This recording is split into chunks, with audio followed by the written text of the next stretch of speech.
Nós agradecemos a oportunidade que o pastor Márcio está nos concedendo de usar o púlpito da igreja para compartilhar com os irmãos um pouco da palavra de Deus. Os irmãos naturalmente ficarão privados da irmã Eliane aqui um pouco, mas vamos tentar fazer a vontade de Deus aqui. Dizer ao pastor Márcio também que estava falando sobre esse problema que aconteceu ali em Samambaia. Nós também fomos, vamos dizer, em termos vítimas também. Caiu um raio lá perto de casa e queimou muita coisa lá em casa, só que lá em casa queimou umas 2 lâmpadas, queimou uns 2 modem, queimou telefone, queimou tudo que tem direito. Mas a gente dá graças a Deus pela chuva. A chuva é bem-vinda. Estava muito seco, a gente estava pedindo a Deus chuva. Vamos agradecer a Deus, não é? Mas aconteceu algumas coisas, os vizinhos também queimou, a NET eu não estava nem dando conta, chegou lá em casa, olha, mas não vai dar para fazer, porque eu já gastei todos os aparelhos que eu trouxe, meus vizinhos estão tudo queimado também, a coisa parece que caiu naquela rua nossa ali, queimou quase tudo, mas graças a Deus nós estamos vivos, o raio não caiu na nossa cabeça, nós estamos dando glória a Deus por isso, né? Glória a Deus, aleluia, né? A irmã Eliane está viajando, telefonou dizendo que está bem também lá na Costa do Sauípe, na reunião das mulheres, né? Falou que cerca de 400 pessoas, 400 mulheres estão lá reunidas, fazendo o trabalho de Deus, ela está bem, e agradeço a oração dos irmãos também pela vida da irmã Eliane. Nós vamos falar nesta manhã sobre uma palavra chamada insensatez versus prudência. Insensatez versus prudência. Antes nós queremos dar assim, uma definição de insensatez, e eu tentei anotar alguma coisa no dicionário, os irmãos tenham a paciência de ouvir aqui. Insensatez, o que é insensatez? O que significa insensatez? Mais ou menos, eu sei que os irmãos terão suas opiniões também, vamos ver. Insensatez significa sem prevenção, é uma inconsequente também, insensata, pessoa que sai no trânsito aí, né, correndo demais aí, é uma pessoa insensata e inconsequente, ele não sabe o que vai acontecer, né? Irresponsável também, sem visão, uma pessoa em insensatez, imprudente, age temerariamente, frívolo, não se importa, não pensa nas consequências do que faz, desatento ao serviço, não ouve bons conselhos. Uma pessoa insensata não ouve bons conselhos. Isso aí os irmãos não vão discordar de mim, né? Não ouve bons conselhos. Visão míope, louco, né? Desajuizado. Uma pessoa insensata é tudo isso aí, talvez mais coisas ainda, né? Agora vamos a uma pessoa prudente, se interessa pela verdade, atento ao perigo, atento ao que pode acontecer mais à frente. Sabe que está sujeito a falhas e cansaço. O prudente, ele sabe que está sujeito a falhas e cansaço também, por isso ele se previne bastante, né? Sabe que não precisa, sabe que precisa de sua luz sempre acesa. Reconhece a preciosidade de uma oportunidade. Confia em Deus e em si mesmo e não nos outros. Confia em Deus e em si mesmo, não nos outros. Porque tem gente que confia em Deus, mas confia nos outros também. Eu quero ter uma casa bonita, mas vou sair pedindo por aí para todo mundo me ajudar, né? Não confia em Deus e em si mesmo, o prudente, né? Não deixa tudo para a última hora. Algumas coisas do prudente, do insensato e do prudente. Mas nós vamos, eu gosto sempre de fazer assim uma volta às escrituras, para a gente saber alguma coisa, vou tentar resumir bastante aqui. Vamos pensar na insensatez em função dos antediluvianos, né? Eles viram, vamos pensar rapidinho, passando rápido alguns fatos aqui, alguns personagens aqui. Eles viram Noé construir aquela arca.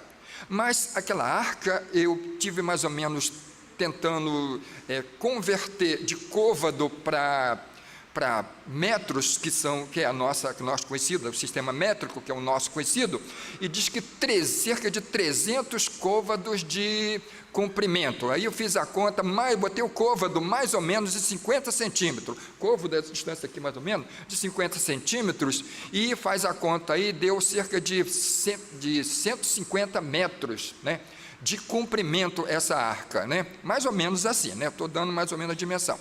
150 metros, cerca de 30 metros de côvado, de cerca de 30 metros de largura, 30 côvados, aliás não, deu mais, deu 50 côvados de largura, parece que deu cerca de 25 metros, 35 metros, mais ou menos, de largura e 15 metros de altura. Os irmãos, vê um barco descomunal. Se você pensar que naquele tempo não existiam as máquinas que nós temos hoje de cortar madeira, de beneficiar madeira, de fazer, de dar o acabamento, ele foi na base de machado e machados rudimentares, eu creio que até dizia machados rudimentares, ferramentas rudimentares, levou mais de cerca de, alguém diz 120 anos, eu prefiro usar 100 anos, talvez, 100 anos talvez, para construir aquela arca. E os irmãos vê aquele navio, aquele barco descomunal, e ao que tudo indica, não chovia, até aquela época não havia chovido ainda, porque a Bíblia diz que um vapor regava a terra,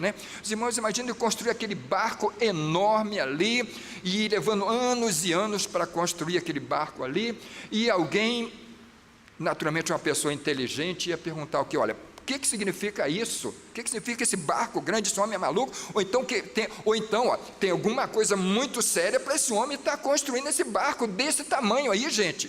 E ele diz que vai chover, que a Bíblia diz que ele é o pregoeiro da justiça, e ele estava ali construindo aquele barco, e as pessoas não acreditavam. Insensatez, em pelo menos não perguntar o que significava aquele barco. Os antediluvianos foram insensatos em não perguntar. Mas vamos continuar mais à frente. Vamos agora aos egípcios, nós temos que correr aqui.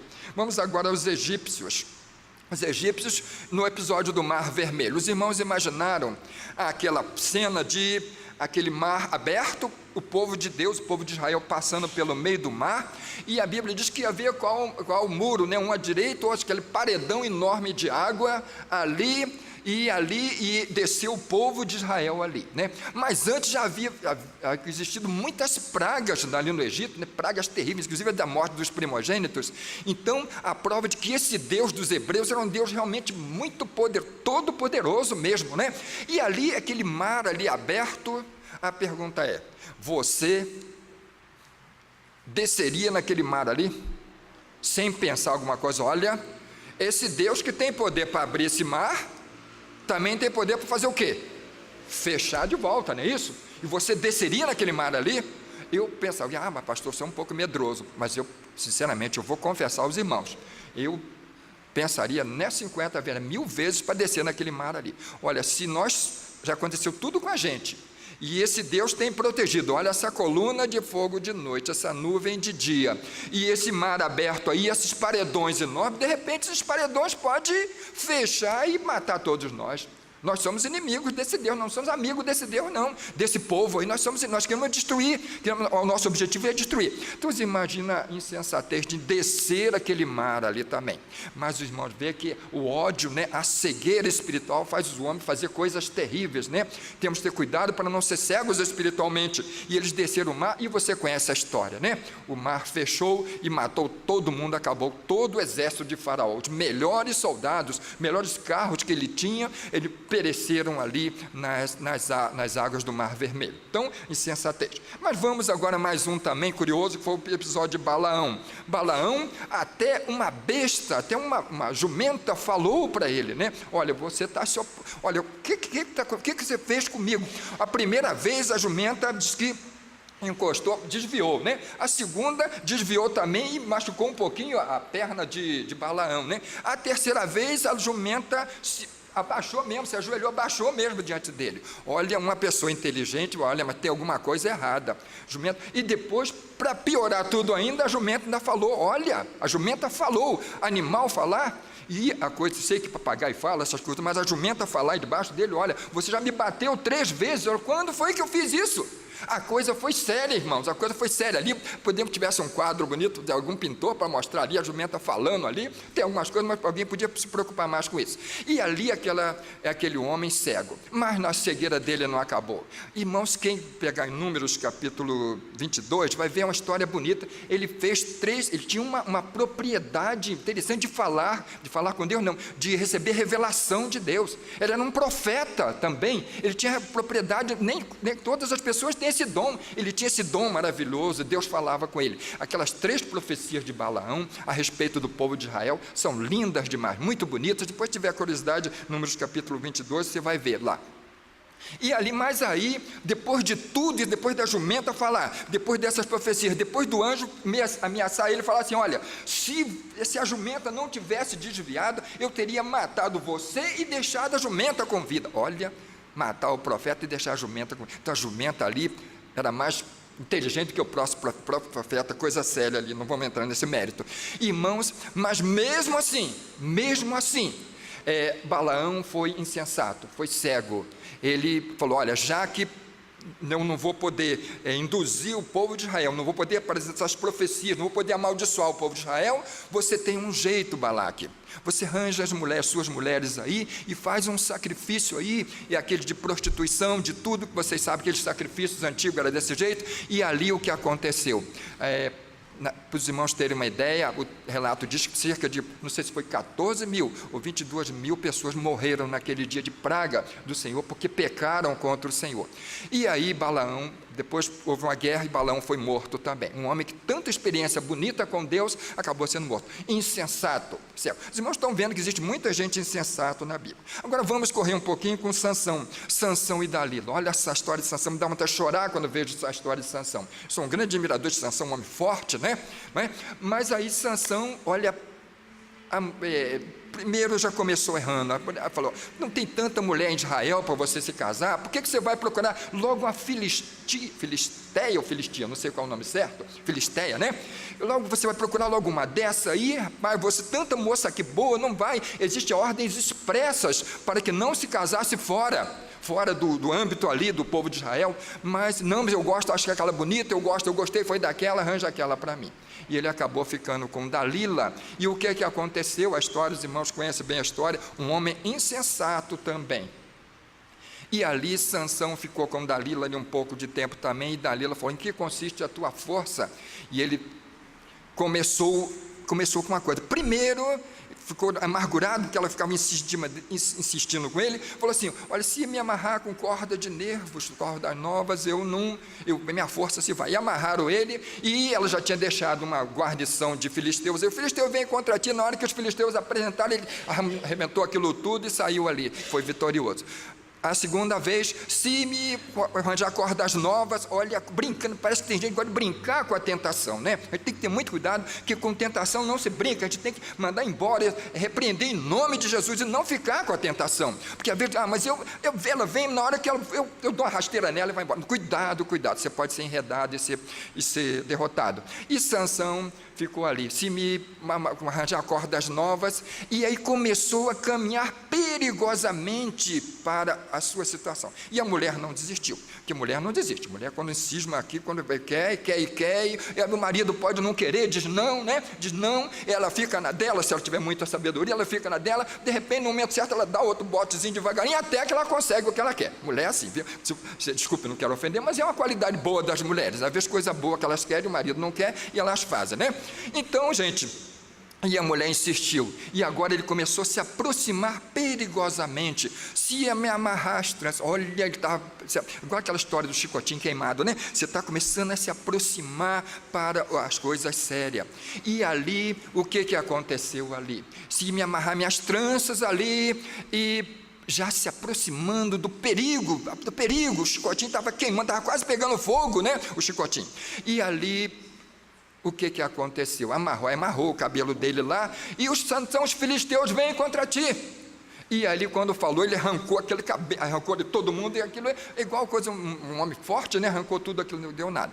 Mas aí, a mulher não desiste, ela falou: não, você não me ama, você não gosta de mim. Às vezes tem até um pouco de chantagem em cima disso aí, desculpa, não quero ofender, mas é a verdade, né? Você não me ama, se você gostasse de mim, você não teria feito isso, que você está me enganando, você não me ama realmente. E coitado do Sansão. Sansão não aguentou mais, falou: se você me amasse, você não teria mentido para mim. E o que aconteceu? Ele falou: se cortar, aí pronto, o segredo estava aí. Olha, tanta oportunidade que ele teve de mandar a tentação embora, gente. Deus deu muita oportunidade, mas ele não aceitou a tentação. E ali, ele falou: se cortar o meu cabelo, e ela falou: opa, chegou. Olha, pode vir, seu chefe dos filisteus, pode, que agora está certo, pode vir, que agora eu descobri a verdade. E ela fez aquele carinho nele, deitou ele nos seus joelhos, fez aquele carinho e tudo, e o que aconteceu? Cortou o cabelo dele. E aí, sabe o que aconteceu? olha a insensatez. Aí o que aconteceu? Quando ele acordou do sono, eu dormi, aquele carinho, já pensou, quem não gosta de carinho? Qual marido que não gosta de um carinho da esposa, né? Aquele carinho, dá vontade de dormir mesmo ali, e ali, eu já dormi algumas vezes também, vou confessar aos irmãos, e ali a irmã Diane, e os irmãos vê o que aconteceu, na hora que ele despertou do sono, opa, agora os filisteus vêm contra ti, Sansão, aí ele, opa, vou me defender como das outras vezes, na hora que ele acordou, tinha sido dele a sua força, e ele acabou morrendo ali, cegaram os olhos dele, a coisa terrível que aconteceu, por isso não até chorar, foi muito triste a história de Sansão, né? Mas a cegueira, a ingenuidade, né? Sei lá, vamos dizer, a insensatez não parou por aí. Olha que o cabelo, a Bíblia diz que o cabelo de Sansão começou a crescer novamente. E sabe agora quem não viu, sabe quem foi? Foram os filisteus que não viram o cabelo de Sansão crescer. E ali, olha a insensatez, olha uma pessoa esperta, ele dizia assim, desculpa, carioca, alguém esperto, né? Olha, se a força desse homem estava no cabelo, o cabelo desse homem crescendo, olha a força desse homem, quem sabe se pode vir, então vamos manter o cabelo desse homem sempre cortado, mas eles não viram isso, insensatez. E o que aconteceu? Não vou apenas resumir a história aqui. Sansão, vocês conhecem a história, Sansão se encostou ali na parede, onde cerca de 3.000 filisteus estavam comemorando ali, né, o seu deus Dagom, e o que aconteceu? Ele morreu com todos os filisteus, orou a Deus primeiro, né, pediu perdão a Deus, orou, e Deus mandou a força dele de volta, ele destruiu, a Bíblia diz que ele matou mais na morte dele do que na vida dele. Então, irmãos, está aqui a história da insensatez, o que pode levar à insensatez? Então, não sejamos insensatos. A Bíblia diz, não sejamos insensatos, mas procuremos conhecer a vontade de Deus. Vamos agora aqui o Acasias. Acasias está em 2 Reis 1, de 1 a 18. Eu tenho que resumir aqui. Acasias era o filho de Acabe, ímpio, nem ímpio, filho de peixe, ímpio mesmo, e ali Acasias adoeceu. E ele mandou uma comitiva dele para perguntar ao Deus de Ecrom, né? Deus de Ecrom, deve ser Baal-zebub, a Bíblia diz, né? Mandou se ele ia sarar. Aí Deus falou para Elias, o sacerdote Elias, vai ao encontro dessa comitiva e diz para ele, por que você está indo consultar os deuses de Baal-zebub lá, de Ecrom? Por acaso não há Deus em Israel? Fala, volta, não precisa ir lá não precisa não, volta para Acasias e diz que da cama que ele está, ele não descerá, mas certamente morrerá. E eles voltaram e falaram direitinho, falaram, interessante que esses mensageiros falaram direitinho como Deus tinha falado. E chegou ali, o que aconteceu? Ele falou, qual a aparência desse homem? Falou, era tal, falou, Elias o tisbita, ele já conhecia, porque Elias havia tido vários entreveros com seu pai Acabe, né? Elias o tisbita, e aconteceu, vai lá, vai então. Sabe que ele mandou cerca de 50 homens para trazer Elias, 5 soldados, né, fortemente armados, para trazer Elias. Quando chegaram Elias, disse, eu sou homem de Deus, desça fogo e queima vocês todos. E desceu fogo, queimou todos os 50. Aí ele mandou mais 50 grupos. Olha a cegueira, né? Se os 50 foram queimados no fogo, porque olha, isso aí é coisa de Deus, não vão mexer com coisa de Deus.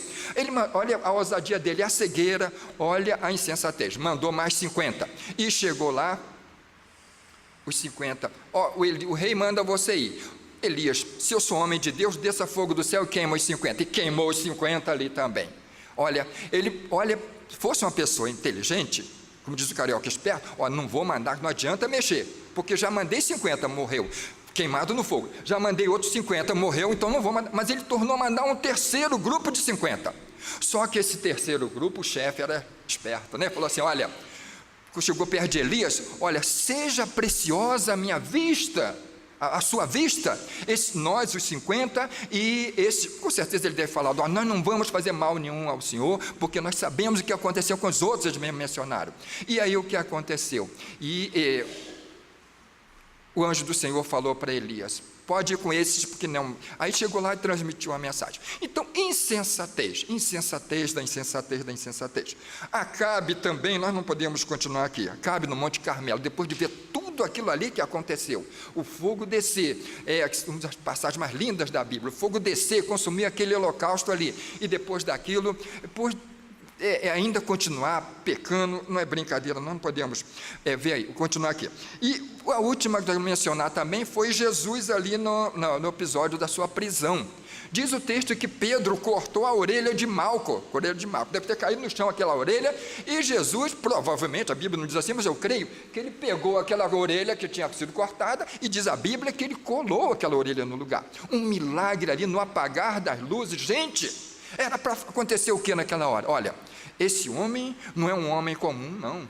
Olha, se nós viemos aqui para agredi-lo, para prendê-lo, e ele fez esse benefício para nós, agora o sumo sacerdote lá poderia dizer assim, olha, meu servo ia ficar sem orelha, agora ele colocou a orelha, então, gente, esse homem é um homem santo, não vamos fazer mais mal a esse homem, mas assim continuaram também, insensatez. Mas agora, nós queremos ver um pouco já temos alguns exemplos de insensatez, vamos ver um pouquinho de insensatez da insensatez, porque existe essas desculpa a expressão, as insensatezes, né, que não existe isso, mas vou dizer para os irmãos, várias demonstrações de insensatez, mas nós queremos falar de uma insensatez que é mestra, que é senhora, que é a maior de todas as que podemos chamar de insensatez, e está no capítulo 25 de Mateus, que diz assim: então o reino dos céus será semelhante a 10 virgens que, tomando as suas lâmpadas, saíram ao encontro do noivo. 5 delas eram insensatas e 5 prudentes. Ora, as insensatas, tomando as lâmpadas, não levaram azeite consigo. As prudentes, porém, levaram azeite em suas vasilhas, juntamente com as lâmpadas. E tardando o noivo, cochilaram, todas e dormiram. Mas à meia-noite ouviu-se um grito: eis o noivo, saí-lhe ao encontro. Então todas aquelas virgens se levantaram e prepararam as suas lâmpadas. E as insensatas disseram às prudentes: dai-nos do vosso azeite, porque as nossas lâmpadas estão se apagando. Mas as prudentes responderam: não, pois de certo não chegaria para nós e para vós. Ide antes aos que o vendem e comprai-o para vós. E tendo elas ido comprá-lo, chegou o noivo, e as que estavam preparadas entraram com ele para as bodas, e fechou-se a porta. Depois vieram também as outras virgens e disseram: Senhor, abre-nos a porta. Ele, porém, respondeu: em verdade vos digo, não vos conheço. Vigiai, pois não sabei o dia nem a hora. Está aqui a insensatez da insensatez. Uma insensatez que pode representar a morte eterna, a perda da salvação eterna e, infelizmente, é a verdade, o inferno de fogo também. É uma palavra muito dura, mas não se fala muito em inferno hoje em dia, não se prega sobre o inferno hoje em dia, mas nós temos que pregar, falar sobre o inferno, porque o inferno é uma coisa que está escrita na Bíblia. E Jesus disse: apartai-vos, malditos, para o fogo eterno, né? Fogo eterno que é o inferno. Então ele tem que falar de inferno também. Nós temos que dizer que o pecador, que Jesus Cristo, que Deus é amor, que Ele ama o pecador, que Ele não deseja, que Deus não tem prazer. A Bíblia diz, lá em Ezequiel, que Deus não tem prazer na morte do pecador. Mas temos que dizer também que se ele rejeitar a misericórdia de Deus, ele vai para esse lugar de fogo, de sofrimento eterno. E aqui nós temos essa parábola que diz que 5 eram insensatas e 5 prudentes. A diferença, e todas viviam mais ou menos na mesma situação, tanto é igual o joio e o trigo. O joio e o trigo, né, não vivem no mesmo ambiente ali. As prudentes, as insensatas, viviam naquele mesmo ambiente. Todas saíram ao encontro do noivo. E diz o texto que 5 eram prudentes e elas, tomando a lâmpada, não levaram azeite consigo, as insensatas, mas as prudentes levaram azeite em suas vasilhas juntamente com as lâmpadas. Olha aqui, as insensatas levaram suas lâmpadas, mas as prudentes levaram, além das lâmpadas, vasilhas com azeite também. Interessante essa palavra aqui, levaram, então é prudente, então ele tem que ser prudente, principalmente em se tratando do juízo final, em se tratando da vinda de Jesus Cristo, e não se fala pouco. Nós vimos uma mensagem aqui também do irmão Wellington sobre isso também, mas temos que falar mesmo, tem que pregar, a igreja tem que falar que existe um céu, mas existe também um inferno de fogo, onde serão lançados aqueles que rejeitarem a misericórdia de Deus, através de Jesus Cristo. Então nós temos aqui a palavra de Deus falando, né? E diz o texto que, tardando o noivo, cochilaram todas e dormiram. Mas à meia-noite ouviu-se um grito: eis o noivo, saí-lhe ao encontro. Meia-noite, por que meia-noite? Meia-noite é a última hora do dia, não é isso? A última hora do dia, né?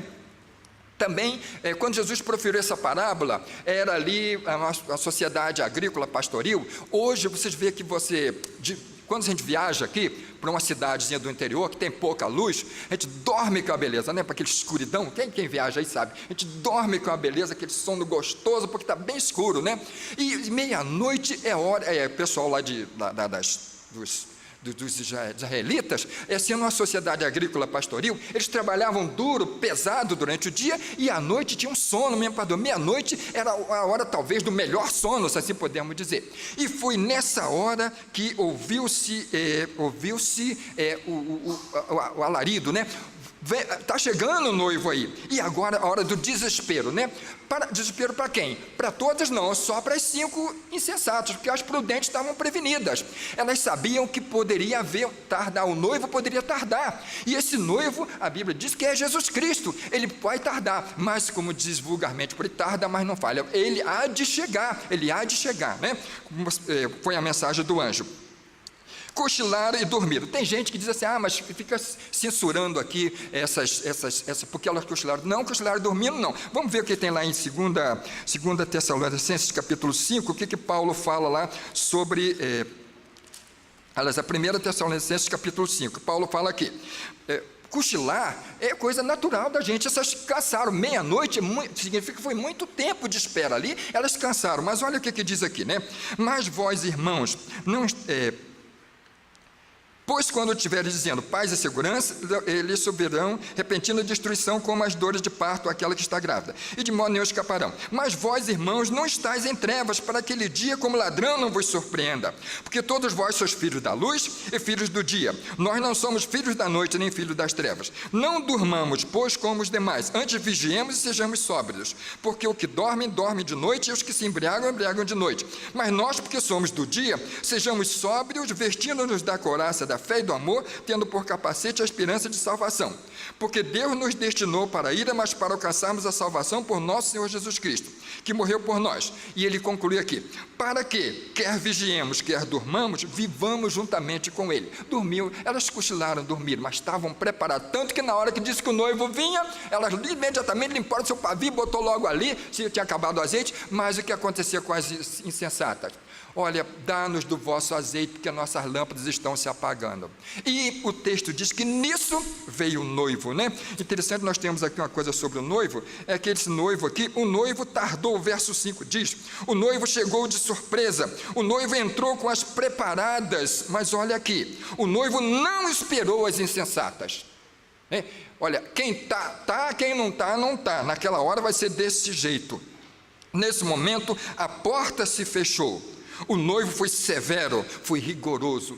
As outras bateram, abre-nos, Senhor. Em verdade vos digo que não vos conheço. A oportunidade foi passada. Então, é interessante que eu estava vendo aqui um pouquinho aqui em Mateus capítulo 24, e verso 36 diz assim, daquele dia e hora, porém, ninguém sabe, nem os anjos do céu, nem o Filho, senão o Pai. Mas nós texto um pouco difícil até de entender, porque diz o texto que diz que eu e o Pai somos um. A palavra a hora diz assim, né? Eu e o Pai somos um. E agora diz que nem o Filho, nem os anjos sabem, só o Pai. Interessante, e eu anotando, a ideia central aqui não é especular sobre essa coisa toda, de o Filho sabe essa coisa, termos teológicos, não. A ideia central é, não há mais tempo de salvação. Não há mais tempo de salvação. Só o Pai sabe, só o Pai sabe. E eu anotei algumas coisas, eu quero compartilhar com os irmãos aqui também. Eu estou tentando ser breve aqui, né? O que ele não sabe? O que ele não sabe, o que ele sabe e o que nós sabemos. É interessante isso aí, saber. O que ele não sabe? O que Jesus não sabe? Ele não sabe o dia nem a hora. Ele falou que só o Pai sabe. Jesus disse, só o Pai sabe a hora que o noivo há de vir, que Jesus há de voltar. Isso é a coisa mais certa. A Bíblia diz, por minha vida, diz o Senhor, diante de mim se dobrará todos os joelhos. Se Deus se interpôs com juramento nessa palavra, Deus não precisa jurar. Mas se ele falou com juramento, para mostrar que não tem jeito de mudar essa realidade. Está em Romanos capítulo 14, se não me engano, está escrito isso aí. Por minha vida, diz o Senhor, diante de mim se dobrará todo o joelho e toda a língua louvará a Deus. Então essa verdade é uma verdade que não tem como mudar. Jesus vai voltar. Ele vai voltar e não tem como escapar, e ninguém vai escapar daquele dia, né? Mas o dia e a hora, Jesus diz que só o Pai sabe. Então, o que Jesus não sabe? Só o dia e a hora. Mas o que Jesus sabe e que ele transmitiu para nós, ele falou lá em João capítulo 15, eu não chamo vocês servos, mas chamo os amigos, que tudo que eu vi de meu Pai dei para entender a vocês também, né? O que ele sabe? Que esse dia já está marcado, Mateus 24, 36, que é isso aqui, do dia e hora ninguém sabe, só o Pai, né? Ele já sabe, Jesus já sabe que esse dia já está marcado, já está no coração do Pai, já é do conhecimento do Pai, já foi decidido pelo Pai o dia em que o Filho dele vai voltar, né? Mas Jesus diz o texto que não sabe. O que ele sabe? O que Jesus sabe? Que é o Filho quem será o juiz. João capítulo 5, 22, está escrito o quê?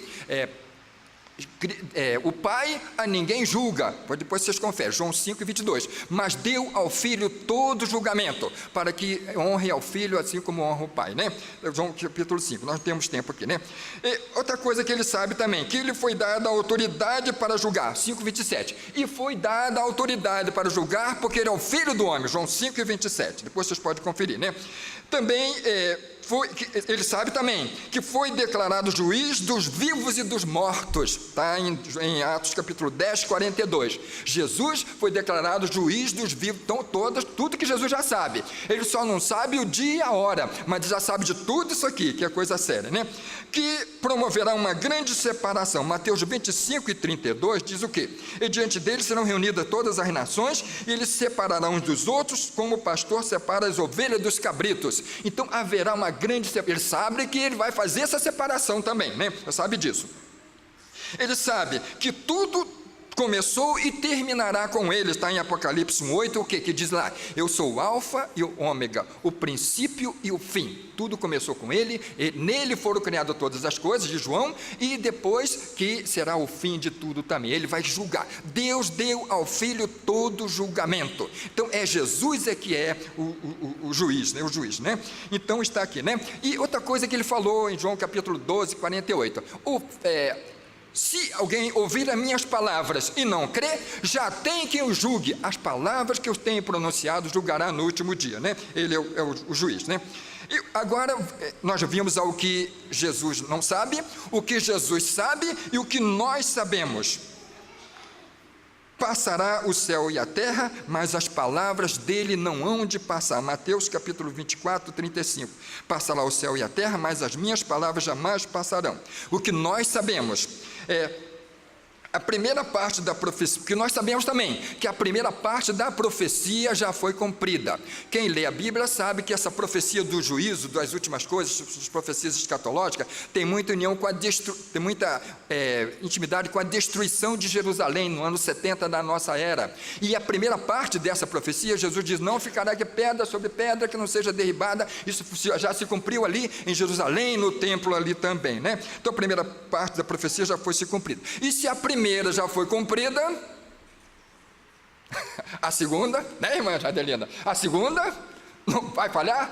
Claro que não. Jesus não disse que passará o céu e a terra, mas as minhas palavras não hão de passar. Jesus garantiu. A Bíblia diz que Deus não é homem para que se arrependa, nem filho de homem, né, filho de homem para homem para que minta, nem filho de homem para que se arrependa. Então é coisa séria. A segunda coisa que está cumprindo, nação contra nação, pais contra filho e filhos contra pais. Olha, a coisa está séria. Nós não podemos mencionar muita coisa aqui, porque o tempo está passando. Mas você já vê que a sociedade hoje está difícil. Eu, por exemplo, fui criado chamando meu pai de senhor, pedindo bênção. Hoje estou tendo grande dificuldade, meus netos inclusive. E eu falo, meus filhos, exija de seus filhos que tenham bênção. E bênção não é demérito, não. O que a gente diz quando o filho pede bênção? Diz o quê? Deus te abençoe, né? Hoje podemos dizer, até em parte, que os filhos estão vivendo sem a bênção dos pais. né? A bênção, sabe que a bênção de Deus passa por você, papai e mamãe, e pode exigir, não é coisa quadrada, não é coisa do tempo do onça, não, gente, é coisa interessante. Exige os seus filhos que pedem bênção, é coisa bonita, bênção, papai. Ontem foi um dia desse, minha tia, eu estou com 67 anos, não tem vergonha de dizer mesmo, é coisa, glória a Deus por isso, minha tia deve estar vai estar chegando nos 80 lá, por aí, né? E ela ligou para mim, tem muitos anos que ela não liga para mim.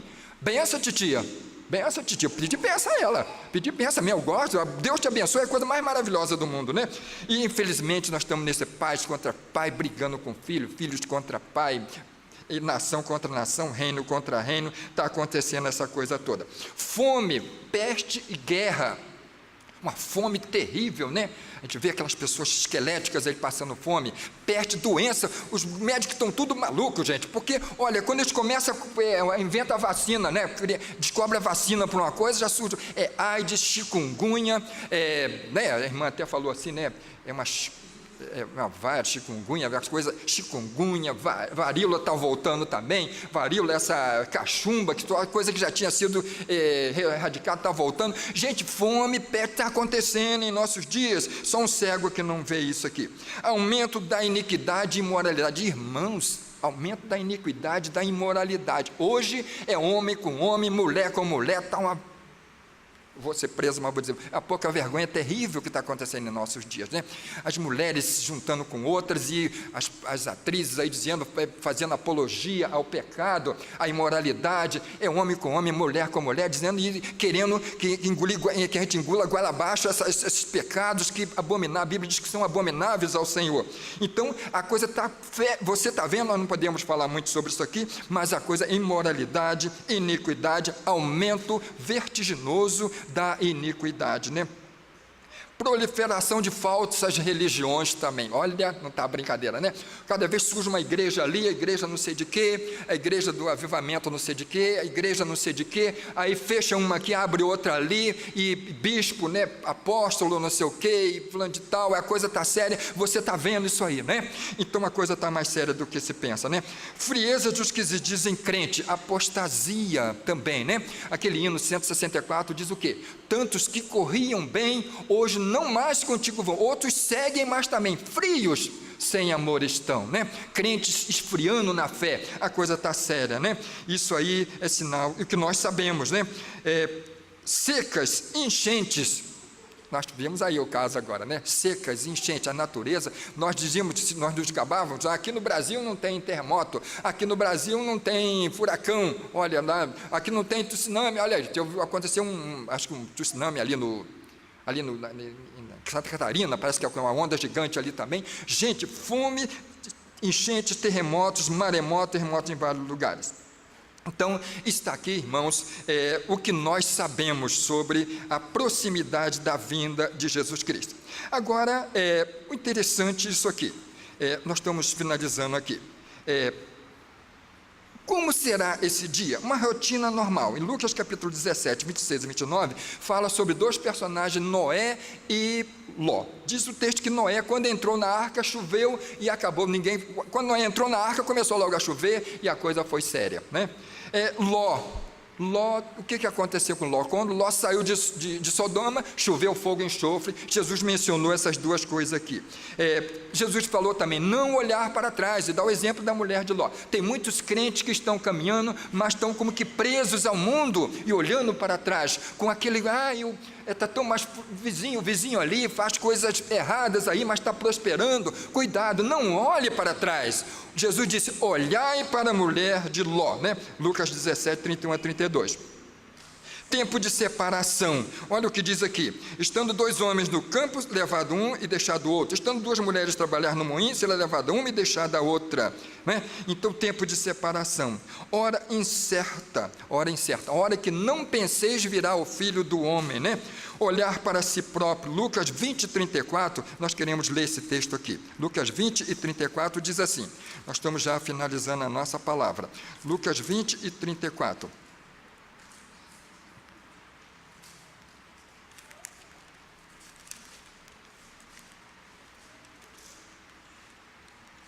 acho que eu anotei errado. O texto diz assim, olhai por vós mesmos, né? acho que eu não tenho errado aqui. Olhai por vós mesmos, para que não aconteça que estejamos seus corações enredados com glutonarias, com bebedice, com muitas coisas, e aquele dia vos sobrevenha como laço. Então, é isso que a palavra de Deus está falando. Nós queremos deixar uma pergunta aqui, para aquele dia, né? Ser fiel naquele dia que Jesus voltar. Ser fiel ou estar fiel? O que interessa para Deus? E o que pode ser perigoso para nós? Estar fiel naquele dia. O certo é ser fiel. A vida do crente tem que ser uma continuidade. Vamos ser fiéis ao nosso Deus. Sempre fiéis. Quer vigiemos, quer durmamos, quer acordemos, estaremos sempre firmes, sempre vigilantes. Esse é o ensino dessa parábola. Se aquelas virgens insensatas, desculpe até a redundância, né? Fossem mais prudentes, elas teriam levado azeite. Vamos levar azeite. Vamos levar azeite. Azeite, alguém diz que é o poder do Espírito Santo na nossa vida. Vamos dar ouvidos à voz. Há um hino que diz: dai lugar a Jesus Cristo, e de já o convidar, para que haja em vós morada. O hino 229 do cantor cristão. Dai lugar a Jesus Cristo, e de já o convidar, para que haja em vós morada, e onde sempre possa estar. Então, alguém vai ficar com medo, mas eu estou com medo do juízo final. Duas coisas. A Bíblia diz que o amor lança fora todo medo, e quem está com medo não está aperfeiçoado no amor. Então, irmãos, não vamos esquecer, estejamos sempre preparados, porque numa hora em que nós não pensemos, virá o Filho do Homem. Mas existe outro aspecto, e com isso eu quero finalizar aqui. Mas Jesus pode voltar daqui a 10 anos ou 20, a Bíblia não diz que hora que ele vai voltar. Diz que está se aproximando devido aos sinais que nós estamos vendo. Mas existe um outro fator também, que eu diria até desagregador: a sua morte. A sua morte, alguém sabe a hora que vai morrer? Eu não sei se eu vou descer desse púlpito, não quero ser pragmático, eu não sei se eu descerei desse púlpito aqui, eu não sei. Então, gente, que hora que nós vamos partir para a eternidade? E depois da partida daqui, nós cremos que cessa todas as oportunidades, não há mais oportunidade para a salvação. Hoje, ao texto de Hebreus, os irmãos estão estudando na lição, hoje, se ouvirdes a voz de Deus, não endureçais os vossos corações. E diz que aqueles que endureceram os corações não entraram no descanso de Deus. Que descanso é esse? Descanso ali, naquele contexto ali, foi a terra prometida mesmo. A terra prometida. Eles não entraram porque endureceram os corações. Não endureça o seu coração. Hoje, ouvindo essa mensagem, porque Jesus, diz a Bíblia, que está mesmo às portas, ele vai voltar. Isso é a coisa mais certa que tem. E se ele encontrar você sem salvação, não haverá mais oportunidade, não é? A Bíblia diz que, ao como o homem está ordenado a morrer uma só vez, vindo depois disso o juízo. Então, hoje, se ouvirdes a voz de Deus, não endureçais os vossos corações. Não endureçais. Abra o seu coração para Jesus hoje, agora, para que você tenha vida eterna. E quando ele voltar, você já estará preparado para com ele. E você que já é crente, procure consertar mais a sua vida, né? Consertar mais, trabalhar mais para Jesus. Tem muita coisa a fazer. Procure consertar e você vai ser vitorioso. E na hora que Jesus voltar, ou na hora que você deixar esse mundo, você vai ver, olha, valeu a pena esperar em Jesus, valeu a pena ser crente, valeu a pena viver uma vida de fidelidade, uma vida de amor a Ele e ao próximo. A Ele e ao próximo, porque a Bíblia diz que quando Jesus voltar, alguém vai dizer assim: Senhor, mas quando te vimos nu, ou enfermo, ou na prisão, com fome, não te demos de comida, nem de... Falou: em verdade, quando fizeste um desses meus pequeninos, a mim o fizeste. Então vamos andar conforme a vontade de Deus. Vamos crer no Senhor. Se existe alguém nesta manhã que ainda não creu no Senhor Jesus, não aceitou, não se converteu ao Senhor Jesus, converter, é conversão mesmo. Uma vez eu chamei um amigo meu: vamos se converter. Não é para converter, não. Eu falei: não, vamos à igreja, mas é para converter mesmo. A gente traz aqui a igreja para haver conversão, porque sem conversão não há salvação, porquanto em João capítulo 3 está escrito o quê? Aquele que não nascer de novo não pode ver o reino de Deus. E ali a conversão mesmo. Então que Deus abençoe a toda a igreja, que Deus possamos estar preparados naquele dia, possamos estar nos preparando e preparado para aquele dia. Hoje vai ser o almoço aqui na igreja, ninguém está zangado, mas vamos nos preparar para aquele dia glorioso. Pode ser na hora que nós estivermos comendo a comida, na hora que estivermos chegando com um garfo aqui perto da boca, opa, o anjo tocou a trombeta, a Bíblia diz que vai ser no abrir e fechar de olho, né? Na hora que ele está aqui, eu nem cheguei o garfo na minha boca, eu fui transformado, já estou na glória reinando com o Senhor. Não é isso? Vai ser a glória a Deus por isso? Vai ser maravilha, né, gente? Então vamos estar preparados para aquela hora gloriosa da volta do Senhor Jesus Cristo. E que Deus abençoe a todos.